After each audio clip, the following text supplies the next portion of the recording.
Newsbeat. Steve Jobs, the founder of Apple and one of the most high-profile business leaders in the world, has died. He was 56. He'd been battling pancreatic cancer for several years after first being diagnosed with it back in 2004. Here's our technology reporter, Dan Whitworth. After founding Apple in the late 70s, Steve Jobs turned it into one of the most valuable companies in the world, helping change the computer, mobile phone and music industries forever. With products like the iPod, iPhone and iPad, he seemed to know what customers wanted before they did. US President Barack Obama paid tribute by saying the world has lost a visionary. Here he is speaking at the launch of the iPhone back in 2007. Every once in a while, a revolutionary product comes along that changes everything. These people say he was hugely influential in their everyday lives. Apple has sort of changed how people think about the relationship to technology. It's made it personable. He had a future, he had a vision, and he really put Apple on a map. Steve Jobs, who has died at the age of 56. We're going to make some history together today. BBC Radio 1. Newsbeat. In other news, the jury in the trial. Got to start today talking about the sad news about Steve Jobs, and Alan and I just been talking about it off the air, and we're both really upset. We're both really, and I don't know about Alan, but I'm actually quite surprised at how upset I am about a bloke that I never met, and we've just been talking about it. And for those people who kind of were like, really? You're really that upset? I really am. And for like several reasons. And in no particular order. Just because this dude and his company changed my life. Now, I know that's a massive statement to make, but it's true. I use his products every single day of my life. Every single day. Every day. Every single day. That phone is my lifeline. It's my office. It's my entertainment. It's everything. It's everything. I'm still amazed by the technology of it all. Because as much as I embrace technology, I don't really fully understand it. I don't understand most things. Neither do I. Dave and I have joked for years, we don't really understand how radio works. True, and actually technologically wise, that's pretty basic, isn't it? Yeah. How we're in a basement, in a room in London, and there are people listening to us within a fraction of a second all over the UK. And within a handful of seconds around the world. It's mad, isn't it? But then again, I don't really understand how telephones work either. Yeah. They've been around for years. Television, or the TV, telephone, and also, Alan and I were just saying, I love the company. I bought into the company a while back when I got my first ever iPod. After slagging it off, I clearly remember going on the radio and saying, I don't understand why this thing exists. Because there is the CD Walkman, right? Or the mini disc players, which they tried to bring out, portable mini disc players, and that never really took off.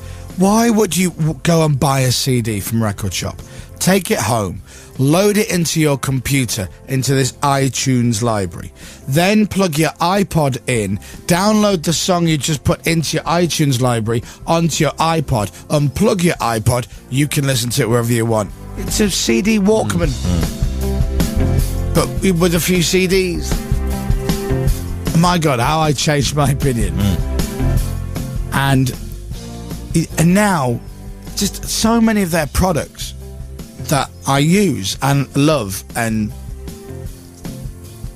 I think the company was pretty cool. And there's always been this geeky thing of either you're an Apple person or you're not an Apple person, and I was an Apple person. I love the boxes that stuff came in, for God's sake. The attention to detail, and I really appreciated it. I really appreciated it. I like the look. I like their ideas. I liked the way that they were unashamedly geeky. But very simple. Yeah, but amazing.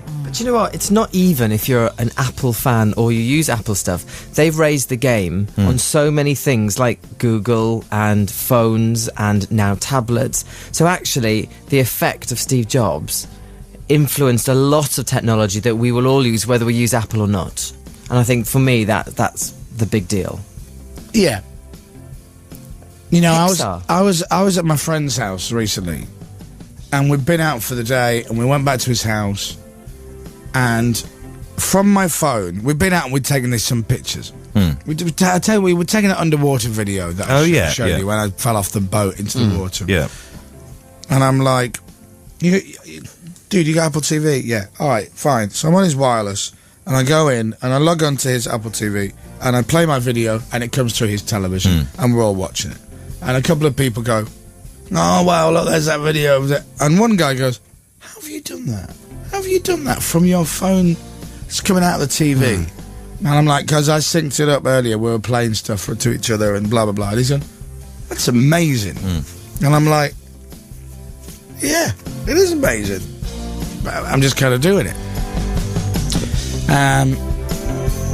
And I'm seeing and I'm seeing a few text messages coming in saying you're very sad and blah, blah, blah and stuff going on. And, well, do you know what? Screw you.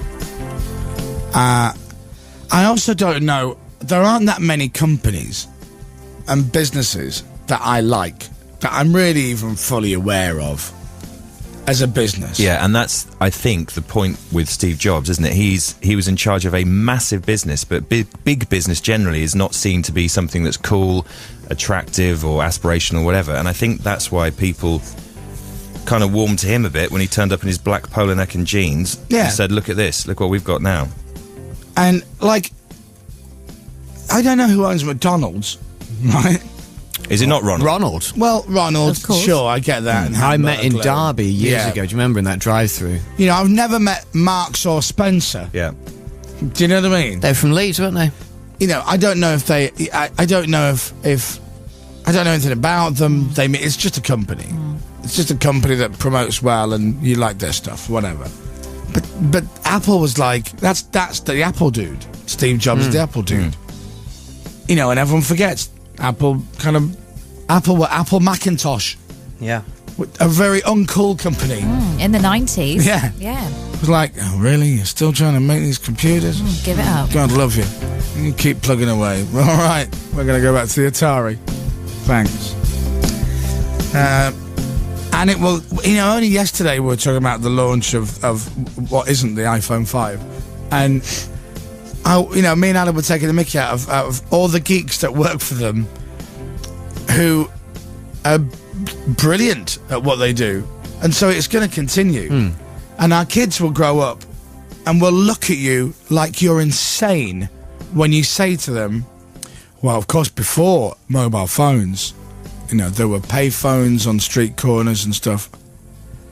And your kids will look at you as if you're nuts, because all they ever knew was a device that goes in your hand that you can make phone calls with and listen to music on and search the internet and make notes and maps and who knows by then what they can do. Nicole was watching a movie the other day on the iPad, and she goes to me. She kind of goes, we're around at Grandma's house. She kind of goes, "Did you used to watch these when you were a little boy, Daddy?" And I'm like, "No, because they weren't invented then." But you know, already she can't comprehend, as you said, the fact that there was a time when people used payphones and the fact that everything wasn't just touchscreen. Well, anyway, Steve Jobs has died, who was the arguably the driving force of Apple, and it will continue. And you know, and Alan was just said as well, so I interrupted. Before Apple, you know, before Apple became all iPods and FaceTime and all that, he was involved in this little kind of animation company called Pixar.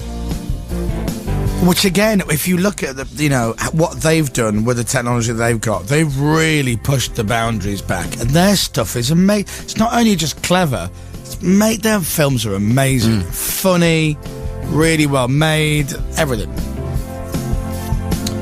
Wow! If only we could have put him in charge of the traffic situation in London, we'd have been laughing. On my diet, it would have been a success. Anyway, so very sad about Steve Jobs. And there you go. Right, that's my speech over with. And now here's Alad from our creative. He's vice president of creative obituaries. Alad Hayden-Jones, everybody. Woo! Thank you very much. Anything I say now will sound stupid after that, so I'm not going to try. But it's a sad day. I think what moved me this morning was reading all the messages that have been given by anyone who's great and good around the world. I think just seeing that list of people who've talked about him fondly, and how they've been affected by him, like the person who runs Google. Steve Jobs was talked about by Barack Obama as well. Oh God, you're right. You are boring. Bill Gates. It's nowhere near as good. I'm not going to be able to do what you did, but no, that moved me. Yeah, so there you are.